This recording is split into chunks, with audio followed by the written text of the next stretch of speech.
나이를 먹으면서 어릴 때는 느끼지 못했던 것들을 많이 깨닫게 된다. 나이 50이 넘으면 인간관계가 더 중요하다고들 말한다. 외롭지 않으려면 옆에 누군가가 있어야 한다고. 아니, 틀렸다. 고독을 즐길 줄 모르면 어떻게 진정한 행복을 알 수 있겠는가? 사람은 혼자 있을 때야말로 자신의 진짜 모습을 발견하게 된다. 솔직히 말해서 나이 50이 넘으니 혼자 있는 게 편하고 좋다는 건 사실이다. 그런데 나중에 요양원에 가지 않고 70이 넘어서도 행복하게 노후를 보내려면 어떻게 해야 할까? 첫 번째로 습관을 만들어야 한다. 70대의 가장 중요한 것은 신체 기능과 뇌 기능을 그대로 유지하는 것이다. 현재 갖고 있는 신체의 모든 기능을 꾸준히 사용하는 것이 중요하다. 70대에 의도적으로 몸을 계속 사용하면 80대, 90대에도 간병인을 필요로 하는 시점을 늦출 수 있다. 예를 하나 들어보자면 햇볕을 쬐는 습관은 사람을 젊게 만든다. 적당한 일광욕을 하는 습관도 의욕 저하를 방지하는 데에 매우 효과적이다. 사람의 의욕과 깊게 관련된 뇌 속의 물질인 세로토닌은 햇빛을 받으면 대량 생성되기 때문이다. 만약 어떤 고민에 빠져 방 안에서만 생각에 잠기면 기분도 가라앉기 마련이다.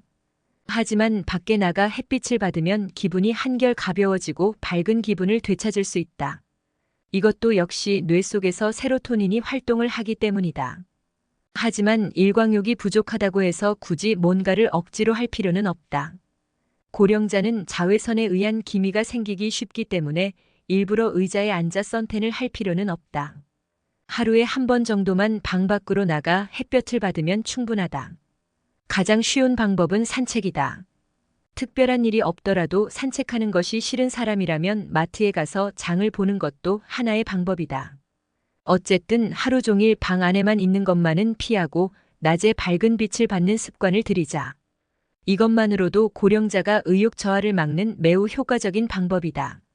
또한 햇빛을 받아 생성된 세로토닌은 밤이 되면 뇌 속에서 멜라토닌이라는 호르몬을 만들어낸다. 이 멜라토닌은 수면 호르몬이라고도 불리며 깊은 잠과 긴밀한 관련이 있다.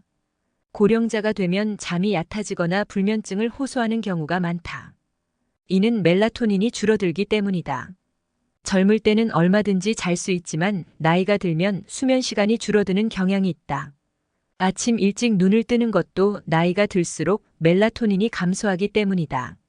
하지만 노화로 인해 멜라토닌이 줄어들었더라도 낮에 햇빛을 쬐어 멜라토닌을 보충할 수 있다. 낮에 많은 세로토닌을 만들어두면 밤에 멜라토닌이 생성되기 때문이다. 멜라토닌이 증가하면 깊은 잠을 잘 수 있고 불안감도 사라지며 우울증 예방에도 도움이 된다. 활기찬 70대, 80대를 살기 위해서는 멜라토닌은 매우 중요한 뇌 호르몬이다. 일광욕 시간을 일부러 만들 필요는 없지만 낮 동안 집 밖에 나가 햇볕을 받는 습관만큼은 꼭 들이자. 그리고 70대가 되면 적어도 외출하는 습관은 유지해야 한다. 둘째로 가족끼리 간병을 지나치게 하지 않도록 해야 한다. 70대가 되면 가족 중 누군가를 간병해야 하는 상황에 직면하는 경우가 많아진다. 70대가 배우자를 간병하는 사례는 흔하지만 70대 자녀가 90대 부모를 간병하는 사례도 늘어나고 있다. 간병을 시작할 때 꼭 주의해야 할 점이 있다. 간병을 삶의 보람으로 여기지 말아야 한다는 것이다. 70대가 되어 퇴직하고 다른 일이나 취미가 없는 경우, 간병을 은퇴 이후의 삶의 의미로 받아들이는 사람들이 있다. 시간이 많으니 열심히 간호에 임할 수 있다. 그러면 자신은 상대방에게 도움이 되고 있다는 만족감을 얻을 수 있고 간병을 받는 사람으로부터 신뢰를 얻으면서 간병에 더욱 몰두하게 된다. 그러나 이런 방식으로 간병에 깊이 빠지면 자신의 말년을 망쳐버릴 가능성이 높다. 간병받는 입장에서도 자신을 돌보는 가족이 불행해지는 것을 원하지는 않을 것이다. 그렇다면 왜 간병에 빠지면 그 사람의 말년이 망가지는 것일까? 우선 간병은 시간 때우기에는 최적의 활동이다. 하루가 순식간에 지나가게 되며 결국 자신을 위한 시간을 전혀 가질 수 없게 된다. 간병에 얼마나 오래 투입될지 알 수 없으니 3년, 5년 또는 10년까지 이어질 수 있다. 결국 가족을 떠나보낸 후에는 아무것도 하지 않고 시간을 보내다 보면 간병으로 인해 삶의 의욕을 잃고 늙어가는 경우가 많다. 간병을 삶의 의미로 여기지 않는 것이 70대가 이후에도 건강하고 행복하게 살아가는데 매우 중요한 요소라고 본다. 셋째로 어떤 일이 있더라도 은퇴를 하지 말아야 한다. 나이가 들고 은퇴한 후 단번에 늙는 사람들은 주로 퇴직한 직후 모든 활동을 멈춘 경우이다. 오랫동안 열심히 일해왔기 때문에 이제 아무것도 하지 않고 집에서 빈둥거리고 싶다고 퇴직을 기다리는 사람들이 있다. 그러나 70세까지 현업에 종사하던 사람이 퇴직 후 계획도 없이 아무 활동도 하지 않으면 갑자기 늙어버리는 경우가 많다. 직장에서 일할 때는 단순히 책상 앞에서 일하더라도 통근하거나 움직이는 활동이 생각보다 많다. 하지만 퇴직 후 집에만 틀어박혀 있으면 한 달도 지나지 않아 운동 기능이 급격히 저하되기 쉽다. 또한 뇌의 기능도 일을 할 때는 지적 활동이나 다른 사람과의 소통 등으로 다양하게 자극을 받지만 집에만 있으면 뇌 활동이 줄어들고 치매에 걸릴 위험도 높아진다. 특히 전두엽의 노화가 급격히 진행된다. 전두엽은 창의력이나 공감 능력, 예상치 못한 상황에 대처하는 능력과 관련된 부분이다. 이 부분이 노화되면 모든 일에 의욕이 사라지고 활동 자체가 귀찮아진다. 운동 능력의 저하와 뇌의 노화가 가속화되며 외모에서도 활기가 사라지고 생기가 없는 노인으로 보이게 된다. 그렇게 되지 않으려면 퇴직을 앞둔 시점에서 퇴직 후 어떤 활동을 할지 미리 계획해야 한다. 퇴직 후 잠시 휴식을 취하다가 천천히 생각해 보겠다고 한다면 어느새 게으른 생활에 젖어들어 습관화될 수 있다. 70대에도 신체적으로는 비교적 건강할 수 있지만 전두엽의 노화는 이미 40대부터 진행되기 시작한다. 퇴직 후에도 사회와의 관계를 유지하는 것은 중요하다. 직장일만이 전부는 아니다. 반상회의 임원이나 취미 모임의 직무, 자원봉사 활동 등도 사회와 관계를 맺는 좋은 방법이다.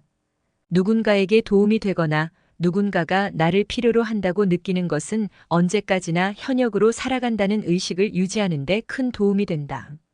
70대가 되면 특히 은퇴를 생각하지 말고 계속 활동적인 삶을 이어가는 것이 중요하다. 그것이 갑작스러운 노화를 막아줄 것이다. 치매와 암 중에서 무엇이 더 두려울까? 많은 이들이 치매를 더 무섭다고 말한다.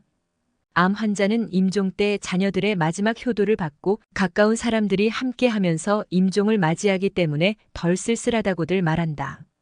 하지만 치매 환자는 자신이 누군지조차 모른 채 세상을 떠나기 때문에 더 무섭다고 생각한다.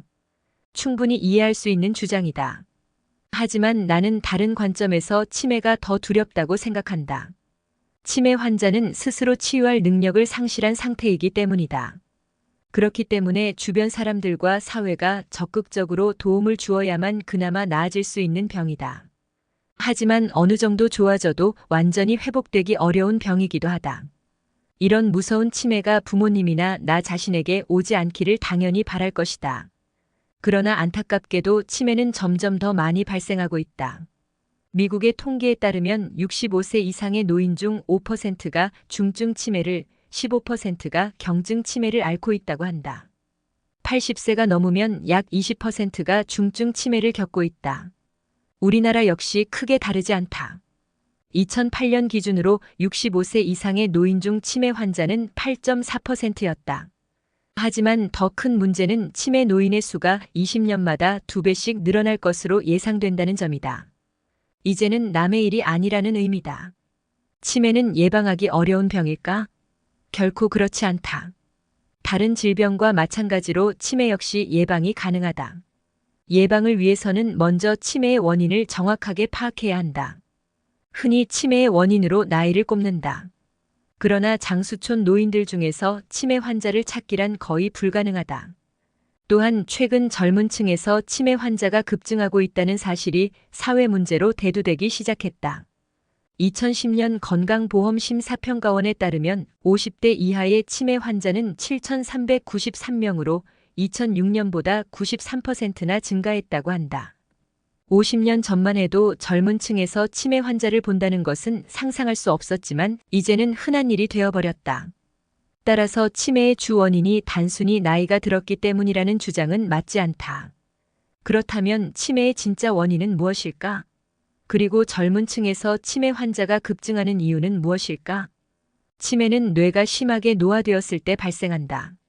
즉, 뇌세포를 피곤하게 하고 뇌세포를 파괴하는 상황이 치매로 이어진다. 뇌로 산소와 영양분이 충분히 공급되지 못하면 뇌세포가 서서히 죽어가며 결국 자신이 누구인지조차 모르는 상태가 되어버린다. 다시 말해 수명이 다하기 전에 뇌의 기능이 다른 신체 기능보다 훨씬 더 빨리 노화된 것이다. 이제 뇌를 노화시키는 주범을 알아보자. 자동차 배출가스와 공장 매연, 농약 오염, 환경 호르몬, 담배 등은 뇌세포에 큰 피해를 준다. 이러한 오염 물질들이 계속 축적되면 치매에 걸릴 확률이 높아진다. 그런데 왜 어떤 사람에게는 치매가 더 일찍 찾아올까? 모든 사람이 같은 자극에 똑같이 반응하지 않기 때문이다. 특히 뇌 기능이 약하거나 뇌 활동이 부족한 사람일수록 치매에 걸리기 쉽다. 그러나 뇌 기능이 선천적으로 약하다고 해서 반드시 치매에 걸리는 것은 아니다. 앞서 언급한 원인을 해결하면 치매 예방이 충분히 가능하다. 치매를 예방하려면 먼저 뇌세포를 파괴하는 상황을 피해야 한다. 그리고 둘째로 뇌세포를 활성화시키는 생활을 해야 한다. 이런 생활을 하고 있는 사람들이 바로 장수촌의 노인들이다. 그곳에는 치매 환자가 거의 없다. 자연과 함께하는 소박한 생활이야말로 가장 효과적인 치매 예방법인 것이다. 미국에서는 성인 3명 중 1명 이상이 고혈압을 앓고 있다. 우리나라는 어떨까?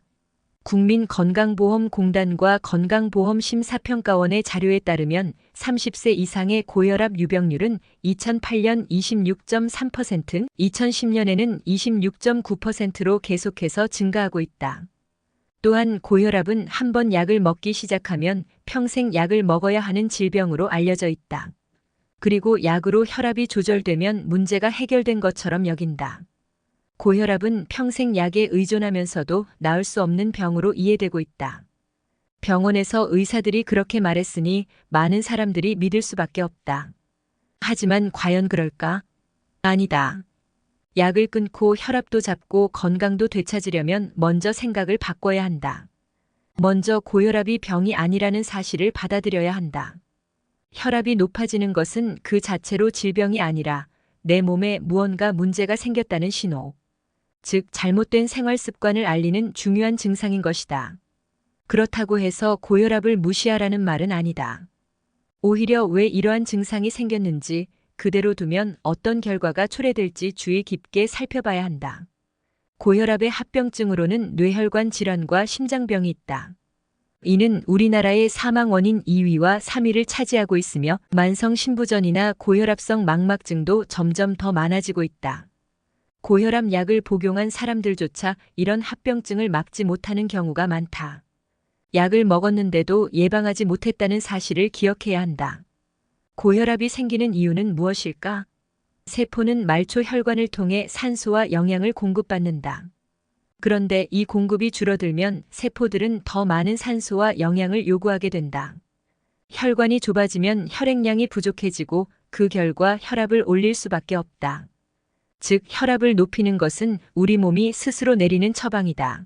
삶의 지혜, 지혜로운 삶. 우리가 인생을 살아가면서 지혜로운 사람이 되고 싶어하는 이유는 무엇일까요? 이건 간단합니다. 바로 나의 심신 건강을 위해서, 그리고 내 자식, 내 가족들이 평안하고 지혜로운 삶을 살아갈 수 있도록 도와주기 위해서일 겁니다. 하지만 지금 세상이 그저 지혜만으로 살아갈 수 있는 세상일까요? 자녀 및 부모 부양으로 인한 노후 준비 무방비, 급여 인상이 물가 상승을 따라가지 못하는 상황, 초고령 사회 등의 뉴스만 보더라도 살아가기 힘든 세상임을 알 수가 있습니다. 실제로 평소 생활 속에서 직접 힘듦을 겪은 분들은 잘 아실 거예요. 자식도 부모에게 지혜보단 돈을 바라고 나 자신도 삶의 지혜보다도 행복한 노후를 보낼 수 있는 돈이 필요하지만 없던 돈이 갑자기 짠 하고 생겨날 일은 전혀 없죠. 결국 돈이 없으면 지혜로운 말도 어리석은 말로 치부되기 일쑤고 자식들 역시 이제 와서는 그저 잔소리 하시는구나 라고 생각할 수가 있습니다. 그만큼 세상이 변해버린 거죠. 그래도 저는 여러분들에게 애써 지혜로운 마음을 다잡은 것을 후회하지 마시고 그대로 정진하시라 말씀드리고 싶습니다. 제가 인생에 대한 유튜브를 운영하면서 많은 분들이 인생의 지혜보다도 돈을 더 우선시 하신다는 것을 모를 리가 없잖아요. 지금부터는 지혜와 금전을 갖춘 분들은 영상을 끄셔도 좋고 그게 아닌 분들은 제가 특별히 이벤트를 진행해 드리려고 합니다. 자식들에게 올바른 길을, 나에겐 행복한 노후를 선물할 수 있는 내용들이니 영상 끝까지 시청해 주시고요. 이벤트 내용은 제가 지난번에 진행했던 구독자분들과 함께하는 주식으로 수익 내기 이벤트를 재차 진행하려고 합니다. 당연히 100% 무료로 진행을 했고 여기 보면 아시겠지만 제가 지난번에도 저한테 지혜라고 남기신 모든 구독자분들께 이렇게 AI 관련 수혜주 중에 가장 급등할 확률이 높은 한 종목, 많은 종목도 아니라 딱 대원전선 한 종목을 여러분들에게 추천드렸습니다. 그러면서 정확히 얼마에 매수해야 하는지, 얼마 정도에서 팔아야 큰 수익을 볼 수 있는지 이런 부분들까지 여러분들에게 정확히 알려드렸었는데요. 실제로 어떻게 됐나요? 오른쪽을 보면 아시겠지만 제가 문자로 이 대원전선을 소개해드리고 나서 실제로 이렇게 300% 3배 이상의 급등이 나왔습니다. 그래서 당시에도 많은 구독자분들이 제가 드린 대원전선으로 수익을 볼 수가 있었는데요. 다시 한번 축하드립니다. 자, 이번에도 마찬가지입니다. 최근에 이슈되고 있는 게 자율주행의 완전 상용화이기 때문에 우리가 어떻게 생각해 볼 수 있을까요? 자율주행이 상용화되면서 가장 필요한 부품인 차량용 AI 반도체의 수요가 굉장히 커질 수밖에 없다. 그럼 그 중에서 과거 자율주행 관련주로 크게 오른 전적이 있고 차량용 반도체 매출이 계속해서 증가하고 있는 우리나라 기업들 중에 한 곳이 가장 크게 부각을 받을 수밖에 없겠구나. 당연히 우리가 이쪽으로 생각을 해야 된다는 겁니다. 그렇기 때문에 이번에도 지난번과 똑같이 지혜라는 문자를 보내시면 이번에는 차량용 반도체 관련주 중에 앞으로 대장주 역할을 하면서 가장 크게 급등하는 종목을 구독자분들에게 문자로 종목명과 매매하는 시점을 모두 알려드리겠습니다. 그래서 여러분들이 지혜로운 삶과 더불어 행복한 노후와 가족의 화합을 위해 주식으로 돈 버는 연습을 한번 해보시라 이렇게 말씀을 드리는 거고, 혹시라도 나는 주식을 하지 않는다 하시는 분들은 주변에 주식하시는 분들에게 추천을 해주셔도 되고, 아니면 연세가 있으셔서 투자가 어려우신 분들은 자녀분들에게 한번 사봐라, 이걸로 한번 수익을 내봐라 이렇게 스마트하고 지혜로운 조언을 해줄 수도 있겠죠?